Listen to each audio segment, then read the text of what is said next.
September 6th, 2021, 1:30 a.m., Gilboa Prison, northern Israel. This prison is known as the Safe. It is built from reinforced concrete and filled with advanced technology. It is designed to hold the most dangerous prisoners in the country. An escape is considered impossible. But at this moment, 6 men are pulling themselves out of a narrow hole in the dirt. Their bodies are filthy. They are gasping for air. Their lungs burn after months of digging inside a suffocating tunnel. They have finally made it out. Then they realize something terrifying. The tunnel exit is not hidden in open fields. It opens directly onto the main service road. Standing just a few feet above them is a watchtower. If the guard inside looks down, the escape will end immediately. 9 months of painful, exhausting work will be wasted. Mahmoud Ardah, the mastermind behind the plan, looks up. The light in the tower is on. He waits for shouting. He expects alarms. He braces for gunfire. Nothing happens. Silence. Astonishingly, the guard assigned to watch this exact area is fast asleep.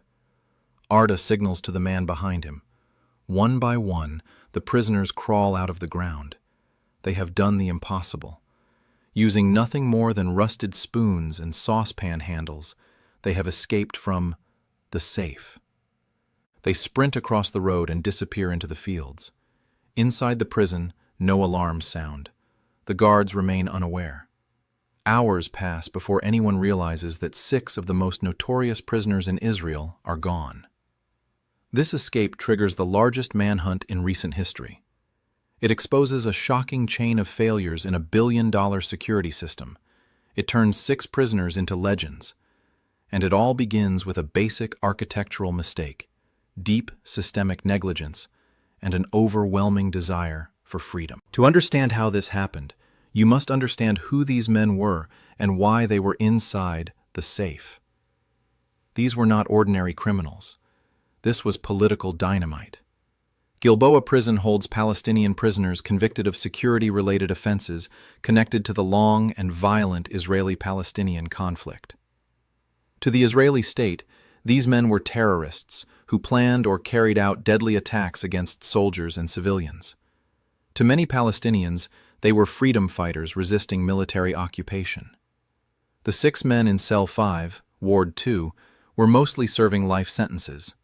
They had nothing left to lose. The architect of the escape was Mahmoud Abdullah Ardah, 46 years old, a senior leader in the Islamic Jihad movement. He had been imprisoned since 1996. 25 years, a quarter century inside concrete walls. He was respected, educated, and obsessed with escaping. He had already tried to tunnel out of prison twice before, including an attempt in 2014. He failed, but he learned. While imprisoned at Gilboa, he studied engineering, read about famous prison escapes, and constantly searched for weaknesses. The most famous member of the group was Zakaria Zubeidi, a former commander of Fatah's Al-Aqsa Martyrs Brigades. During the Second Intifada in the early 2000s, Zubeidi was one of the most wanted men in Israel. His involvement guaranteed international attention. The other 4 men, Munadil Infayat, Iham Kamamji, Yaqub Qadri, and Mohammed Ardah, Mahmoud's cousin, were also committed militants. All 6 came from the Jenin area of the West Bank. They shared the same past, the same cause, and now the same secret plan. The plan began in late 2020 when Mahmoud Ardah noticed something unusual about the floor of Cell 5. It sounded hollow. He realized that the Safe had a deadly flaw. Gilboa Prison was built quickly in 2004. To save time and money, the architects used a design that was deeply flawed for a maximum security facility. Instead of being built on solid concrete foundations, the prison blocks were raised on massive concrete stilts. This meant there was an empty space directly beneath the cell floors. A crawl space. A large structural void running under the building. If the prisoners could break through the floor, they would not hit solid rock. They would drop into this empty space. From there, they could crawl to the edge of the foundation and dig a much shorter tunnel beneath the perimeter wall. Incredibly, this weakness was not a secret. In a shocking oversight, the architectural firm that designed the prison uploaded detailed blueprints to its public website. Anyone, including prisoners with smuggled phones, could download them and see exactly where the voids were. The map to freedom was publicly available. The prison administration already knew about this problem. In 2014, the same year Ardah tried escaping from Shata prison, another group of prisoners at Gilboa attempted the same method, breaking through the floor into the void. That attempt failed, but it exposed the vulnerability. The prison began filling the voids with concrete. Then the work stopped. Either the budget ran out or the project was abandoned. Ward 2, where Ardah and his group were held, was never secured. The danger was known and ignored. Ardah chose the bathroom area, focusing on the tiles beneath the sink. It was the only place with partial privacy from the guards. The operation began in December 2020. They needed tools, but they had no machines. Over months, they collected whatever they could find: scraps of metal, a saucepan handle, and hardened kitchen spoons. The work was painfully slow. Every night after the final count, they removed the tile. Beneath it lay steel plating and reinforced concrete. They could not smash it. The noise would expose them instantly. They scraped, ground, and pried in near silence, night after night. A spoon, used carefully, can chip concrete grain by grain. They used acidic liquids like concentrated soda or rust remover, pouring it on steel joints and bolts. The acid weakened the metal, making it easier to break apart.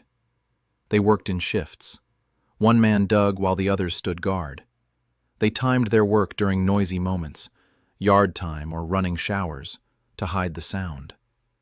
After weeks of effort, they pried open the steel plate. Stage 1 was complete. Then came the next problem: dirt. The tunnel from the void to the outer wall stretched about 25 meters, roughly 82 feet. It produced massive amounts of soil. Hiding that dirt inside a maximum security prison was extremely dangerous. They used several methods. Some dirt was crushed into fine sand and flushed through toilets and shower drains, often clogging the system. Some was thrown away during yard time, mixed with trash. The most careful method involved hiding dirt inside hollow spaces within the cell walls.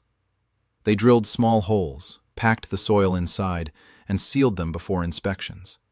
They even turned their clothes into makeshift sandbags and stacked them beneath the prison structure. The tunnel advanced slowly, meter by meter.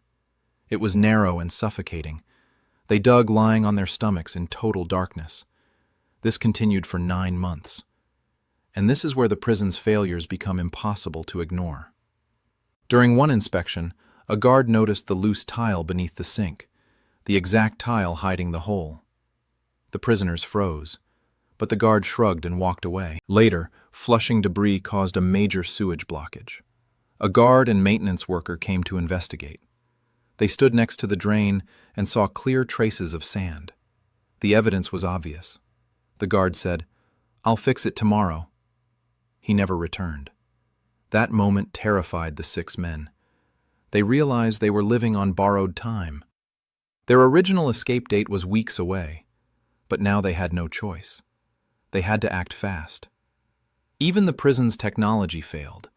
Ground sensors designed to detect digging were constantly triggering false alarms. The guards had grown used to them and ignored the warnings. And that complacency made the impossible possible. And then there was a massive intelligence failure. Zakaria Zubeidi, the high-profile leader, was not originally in Cell 5. Just days before the escape, Zubeidi officially requested to be transferred to that exact cell, saying he wanted to stay with others from his region. Even though regulations clearly forbid placing several high-risk prisoners together, the request was approved. The final piece of the puzzle was placed directly into the cell where the escape tunnel was already complete. Everything was now perfectly aligned for the escape. The date was set: September 6th, 2021. It was Rosh Hashanah, the Jewish New Year, a major national holiday. The prison was running with reduced staff, and the overall atmosphere was more relaxed. Shortly after 1:30 a.m., the operation began. They lifted the tile for the final time. Mahmoud Ardah, the mastermind, went first. He lowered himself through the hole in the bathroom floor and entered the structural cavity beneath the prison. It was cramped and filthy, filled with construction debris and the dirt they had hidden there over months of digging. One by one, the others followed.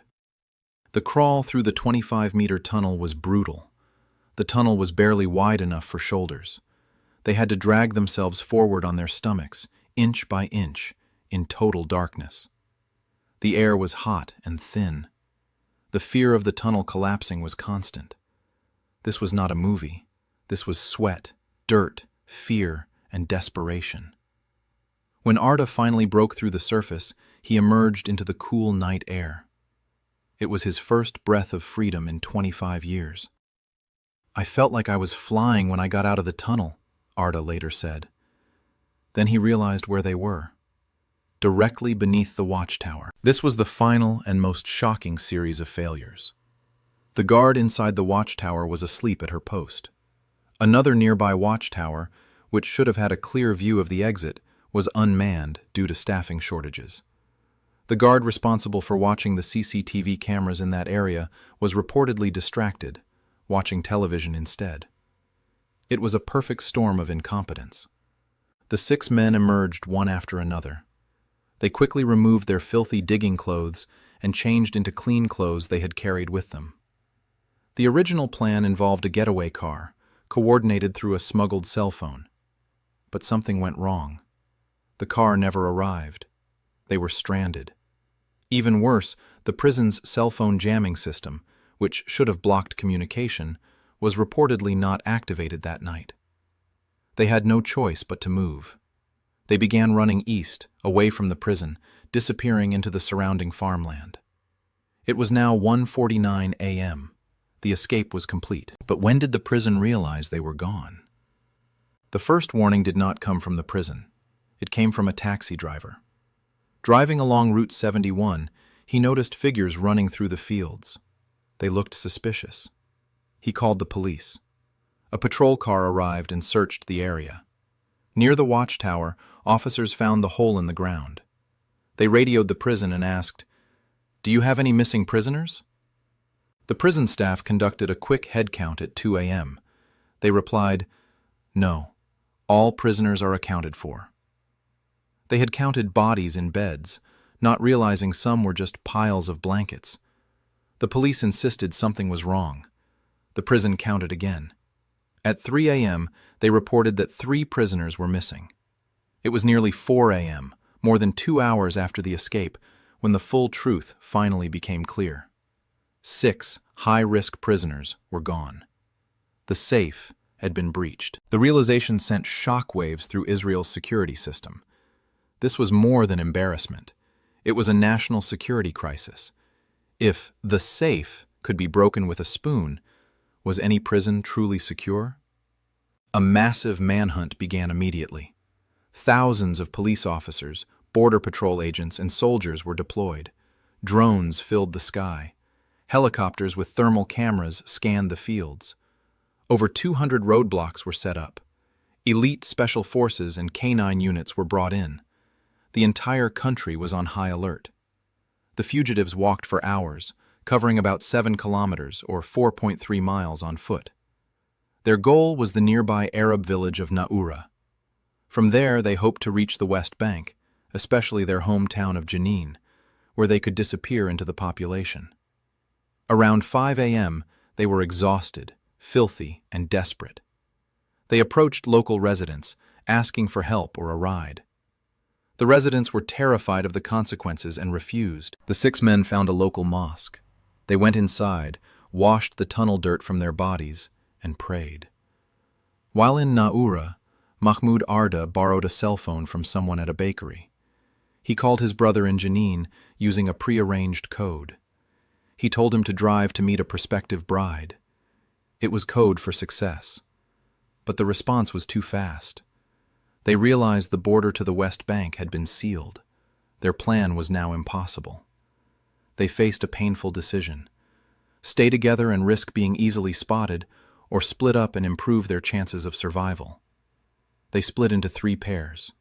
They agreed not to tell each other their destinations, so if one group was captured, they could not betray the others. They parted ways. The great escape was over. Now, it was a desperate fight to survive. For the next several days, the fugitives hid across northern Israel. They had no support, no money, no food, and no safe places. They were constantly moving, constantly hiding, constantly hungry. They survived by scavenging. They ate pomegranates and cactus plants from the fields. Mahmoud Ardah later said he ate an entire kilo of raw, bitter, out-of-season olives just to stop the hunger. They tasted freedom, but it was bitter. The excitement quickly turned into exhaustion and fear. Drones buzzed constantly overhead, yet there were moments of deep emotion. Ardah later described walking into a field of cows. After 25 years behind concrete walls, the sight overwhelmed him. He reportedly kissed a cow, overwhelmed by the connection to nature he had been denied. "I forgot the 25 years inside prison the moment I exited the tunnel," he said. But the manhunt was closing in. 4 days later, on September 10th, in the city of Nazareth, Yaqub Qadri and Mahmoud Ardah were exhausted and starving. They were spotted searching through trash bins for food. They approached a local resident and asked for help. The man recognized them from non-stop news coverage. He told them to wait, pretending to help, and immediately called the police. When officers arrived, Ardah and Qadri did not resist. They were too tired to run. The mastermind was back in custody. 2 were caught. The pressure intensified to capture the remaining 4, especially Zakaria Zubeidi. The next morning, September 11th, at a truck stop near Shibli al-Ghanam, trackers found clues, cigarette butts, and a drink can. Zubeidi and Mahmoud Ardah were hiding beneath a semi-truck trailer. They were weak and dehydrated. Police and Shin Bet agents surrounded the area. Zubeidi was found disoriented. Reports later said he suffered facial injuries and broken ribs during arrest. 4 were now captured. 2 remained free, Iham Kamamji and Munadil Infiat. They managed what the others could not. They crossed the security barrier into the West Bank and reached Jenin, a militant stronghold. They believed they were safe. They were not. On September 19th, 13 days after the escape, Israeli forces launched a major operation in Jenin. A large military presence elsewhere in the city acted as a distraction. Meanwhile, a specialized counter-terrorism unit surrounded the building where Kamamji and Infiat were hiding. A firefight erupted with local militants. The building was fully surrounded. Realizing escape was impossible, and possibly wanting to avoid harm to civilians sheltering them, Kamamji and Infiat surrendered. The Gilboa Prison escape was over. A government investigation followed, and the findings were brutal. The failures were confirmed: ignored architectural flaws, public blueprints, approval of Zubeidi's transfer, broken sensors, an unmanned watchtower, and a sleeping guard. Senior officials were fired or disciplined. The voids beneath Gilboa Prison were filled with concrete. Security systems nationwide were overhauled. The 6 escapees were separated and placed in harsh, solitary confinement. 5 additional years were added to their sentences. Others who helped them were also punished. The Freedom Tunnel became a legend. The rusty spoon became a symbol of resistance. Mahmoud Ardah expressed no regret. His brother said those 5 days of freedom were worth 50 years. The 6 men remain imprisoned, but their escape shattered the myth of the safe, proving that even the strongest fortress can fall when human desperation meets opportunity and courage.